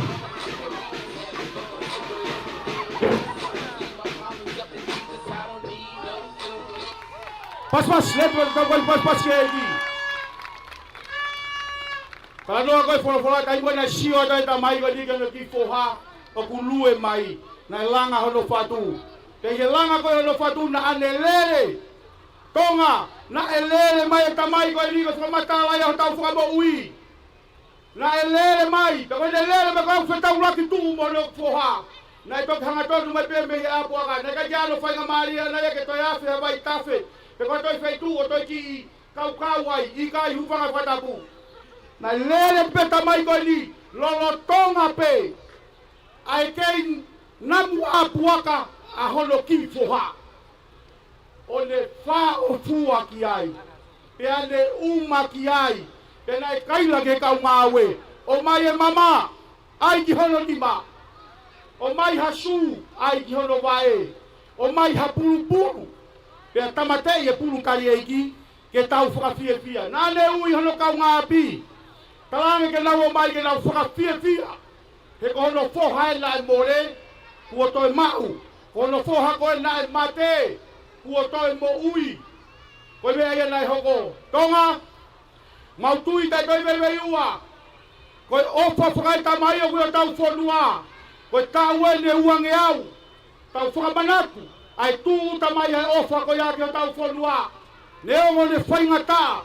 Ke tari o tau whonua. Ka koeni e aho koeni. Si kau ngau e koeni. Ngai mea ku hoko. I ngai funga waka keke. O tau whakamanat. Koe iwia. Ai ofo whakai tamai. Na e lele mai. Na e lele tamai koeni. O whao fua.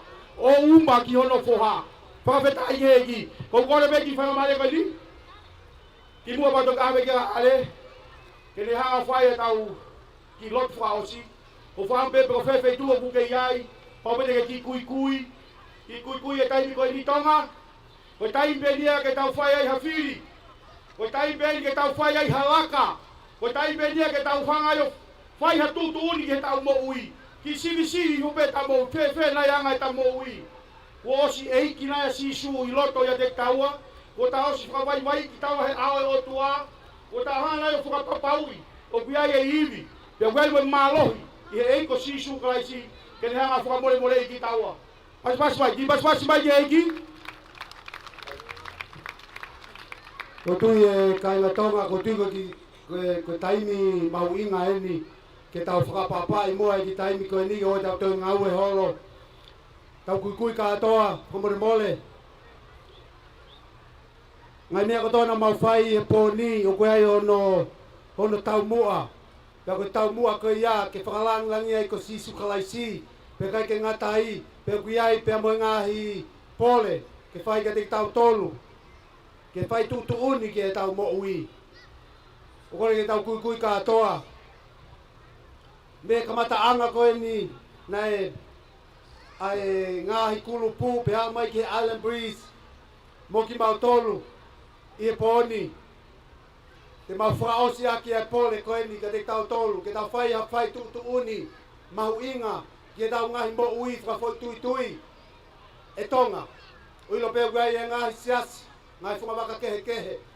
O mahu inga ke tau whakapapa ui. I e pōni. O ke mau e mo I ta ngata bei kai. Talamai e wholofola. Koi ai hala. Koi e mo oni. E koi ai mo ui. Ai ko sisu kalaisi. Pero mo I ta ngata ia. O makatuunga pe ia. I e ko sisu kalaisi. O kui kai ko e tau walu ke lotu. Tina mau e mo I ta ngata. O kui kai ko e tau fungai fua kawe ngā. Tina mau e mo I ta ngata. O kui kai ko ngai tuku whahalo. Ke tau walu ai ke mo I ta ngata. Pe ko he vani. O tala mai e wholofola. Pau e fie fou. Hataha ke tamai. O tala mai fou. Ia te ia. Ia e ko sisu kalaisi. E tau kui ko e ni. E tonga. O atu e whakawhi ka te mo tolu. Pau fe tukulolo ka kata ho moi ke o sisu kalaisi. I e poni. O atu e whakawhi ko e ni. Pau te ki ai ke whai e whai tutu uni ko e ni. ke tukulolo kakato mo ui ke iko sisu kalaisi. Te ulau pe ke tolu, pe ke whakahake i hiki o nima. Taha ua tolu, hiki hake ho nima whakamore more. Hiki hake ho nima ke maalunga. Hiki hake ho nima ke maalunga. Whakawhetai eiki kona kou sio ke ngahi nima kui o lunga. Whakawhetai eiki, mo tolu kona koe, o mo nima kui o lunga. Mo kātaki, mo mea hake o lunga, mea ki o lunga. Mo ilo, na pekia sisu kalaisia, i hao aonga toko lahi. Na tala mai, na ne tau i he kolosi, half naked, ko hui ko koe mo au. Koe pooni, ko koe pe moyo tua, o te tasi holo koe ki e tawhaki. Ko koe pe moyo tua toko taha pe, mea hake, peke mea mai ki muani. O awhio ai o tua i tau lotolotonga, i he pooni. Mo mea mai ki muani. Nau whai tutun ko di. Tawe uango fulu ma nima kua hili. Nau whai tutun ko ia. Ke tu i hao haonga wa fuka kai toko lahi. O tali e eiko sisu kalaisi. Talu me iai. Ai liu tangata e kina ne whai ke eku mo ui. Mo mea mai ki muani. Ke whakahai. Ki e whiri ki e te volo. O wheunga ngā ue te wala i mo ui. Au tau kakai e tonga. Ke tau whakahai. Koe eiko sisu kalaisi. I poni. Mo mea mai ki muani. Whaafe whika ua. Ko koe. Nā ke whaake o mo ui ke eiko sisu kalaisi. Peke toe. Ta whoki koe ia. Peke whakahalo mui ho mo ui. Pau whia mau. Ke toe. Whaake o mo ui ke eiko sisu kalaisi i poni. Te whakafo au. Te whakafo au ho mafa fo tutui mo e ki. Peke hiki ako ni maka pau ke whakafo au ho mo ui. O mafa fo tutui pe mo e eiko sisu kalaisi i poni. Hiki hake ho ni ma. Ata muani. Ke mea mai ki ai. Mea mai ki muani. Mea mai ki muani. Ata mea muani. Mana tui koe whai tutuni a koe ni ia ko koe pepe mo eiki. O te ke sio koe. Ke sio ngai kau ngā mea. Ko kina tona mo o mai mo ia. Ko koe pepe mo o tua. Ai whai tutuni koe ni. Mo mea mai ki muani. Mea mai.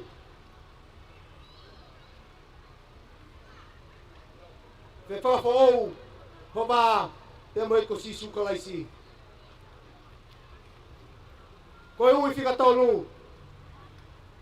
Ui whika tolu. Ka pana ke hao moha taha. He poni. Kātaki. Talange ke toko taha kona ta whaaki. Hanga ke toko taha ta whaaki. O ku ke whi whakawhi a sisu ke hoko koe eiki ho mo ui. Pea mau iyo, mo mea mai ki muani. Mea mai ki muani. Pea mo toko taha koe ia. Ko tu koe whainga maari e ni. E mo mea mai ki muani whakataha. Moa taha. Na mo lava mai i e poni. E ke ange ke toko taha koe ia. Te uwhie. Hao o tari e iko sisu kalaisi. O tuku lola kakato ke iko sisu kalaisi i e poni. Malo eiki. Whakawetai eiki.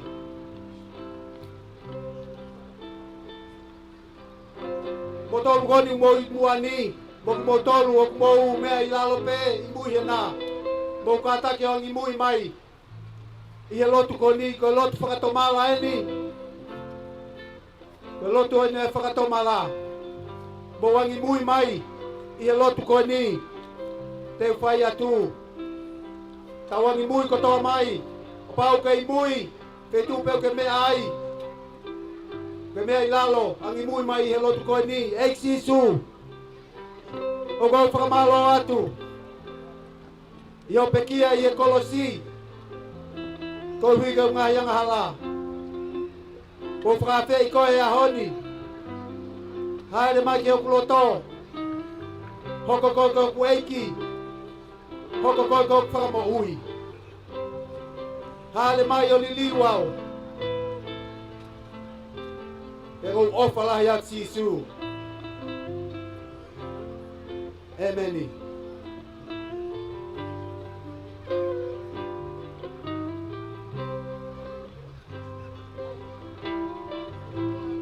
For all the non-Tongan speakers, I want to challenge you tonight. You can only get right with God when you are alive. You can right with God when you die. I'm not here to scare anybody. Or we can't get here to get for the Pakabate folk ke pon ke pipa ke mate ala. Ko feui o ku ke au ke havani pe o ke fo ko hala ta. Ko fa pe ka te koe o ku kai hame te ke more. Ka ba te ke tare sisu pe ka ba ku hala ki ba to. Ka ke hame ta more.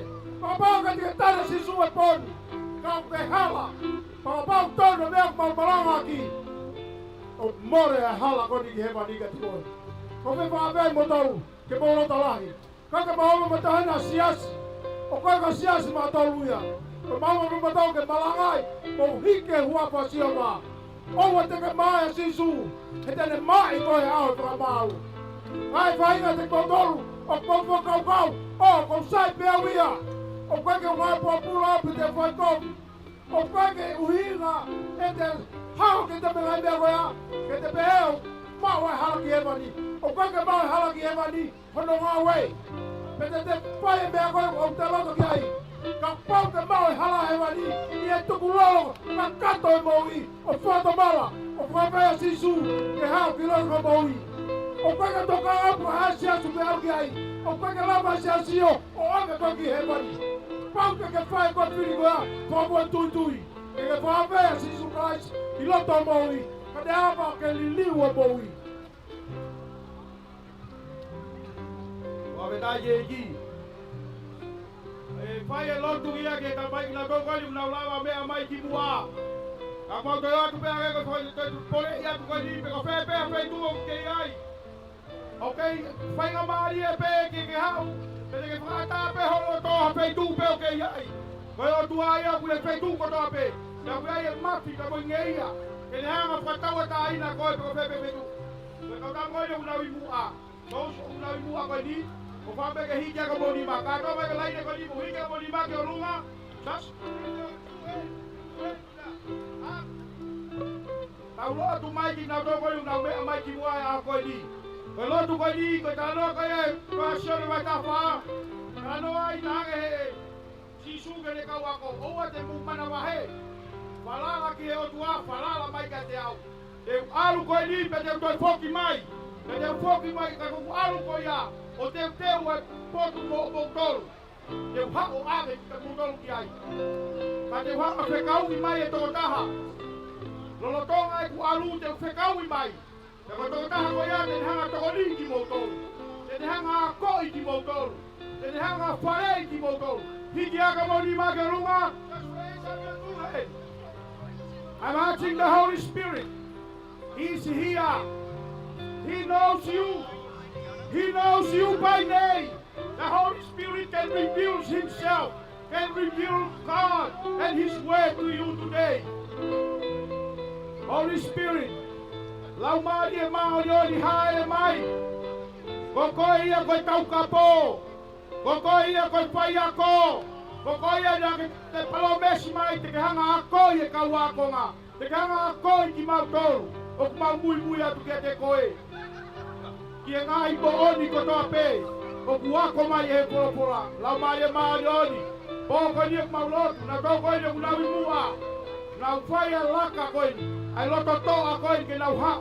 O fuaki ate nau mo ui ke te koe. O ku lotu ui e ke hifo mai. Mānawa mai ke te nau tolu. Whakaha i mai koe ke te nau tolu. Talaanga ke te nau tolu ku ke ofa ke te nau tolu. Hange koe lere koe ne tamai. Lere ki hono poha. Ono tari ia e le foki mai ki api. Le whakatomala pe le foki ki api. Le whakamore more i pe ia he awhio. Eiki, koe maulotu ia. Nau toko ta pe poko e. O nau whanongoa mai. Ai whanamana iki atu e leo koe ni. Ta mono pole ki nau tolu. O koe pe lau maari e maa yoni. Whakaha i koe ke nau tolu. O kumo oni. O kumo ui. O whakaofo e awhiona. Koe au mau whawheta ia i awhiona. E tāwangi nau tolu. Nau toko ta pe nau whakata e poko e ni ki o nau loto ki awhiona. Mau lotu e ke hau atu e ke esa o awhiona ke nau tolu. Koe au mau whawheta. Whafoke langi i awhiona. Wa petau algo sisu Christ ku mau whabui. Amen. Malo. Ipaspaske. Malo. Tano Maria na tano kaya suri. Adata na foki ki api. Ako fe ui tonga. Ko tangata koe, ko toko wala iko na nofo ya pi. Ko tamaya ko ni. Na keke hana pe. Keke mau lotu pe sama te. Keke he moni te. Keke he tusi te. Keke he pure lulu. Keke he tua pure lulu. Moi pala i te, moi tona ki. O pore i koe. O pore i koe, homo koe ni. Ke iui mea tamai. Na koto taha koe o ke nafo pe. O whakamamata pe. Na kupe maa ke o ka maa kono ngā. Pe osko ni te maui hedi pe. O ka o kupe maa. Hau koe. Hau koe. O rei koe hau koe tau tanga sisu. O palahanga sisu ia i o ka ngā tangata. Te pēa pole e moui. O mana tui e aho. Te liwa e moui. Te tafoke ungai ka ngā tangata. Pēa tangata koe ni. Te whawhetai na hanga sisu ia ta poki ati au e kakai. Nai sai. Te whawhoopa. O pēa e moui. Koi ai. Ma o whara yaka ting mo tonu ko tope.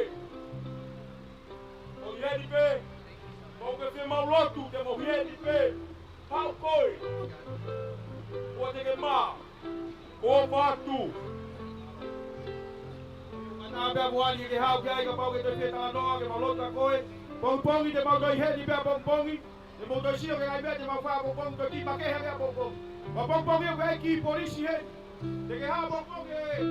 E to na ai TV te hanga whenga ke hanga paki e ki ko ya koe ka polisi o ko ilo koe mga maheni ko ke lawa hataha ke hanga paki. Mo ma pongpongi sio. Mamata he whakao koe o tua. Kai mea pongpongi, koe makehe ia pe me poni. Koe ai, mo toko ina kumea mai. Koe talat ko mungai kau ngā mea. Tau alu. Tau alu peke he tini sau sikuea. Te puhau kei koe fitu ma wasi heni ki mautoro ia pongpongi. Koe tahau. Fitu pongi ia ohu. Pe koe walu o smau ki mautoro ia. Alu peke au ke tahau wa. Koe ai, mo mea mai. Talat ko ngai kau ngā mea. Ko pongpongi. Koe tipi koe ngana e tau lunga pe koe Island Freeze. Ka TV Extreme, e ka tosia ke mea koe makehe a pongpongi. Koe ai, mo mea atua, uma ua pōrelei, watawange uma ha malolo lelei. Peace in Jesus' name, malo apito. God bless Tonga! Ang whametai ke a honi, mamana koe tauange awe lotu, lama lelei, ai kipulo kalama koe malo apito. Ofa ate ni motol.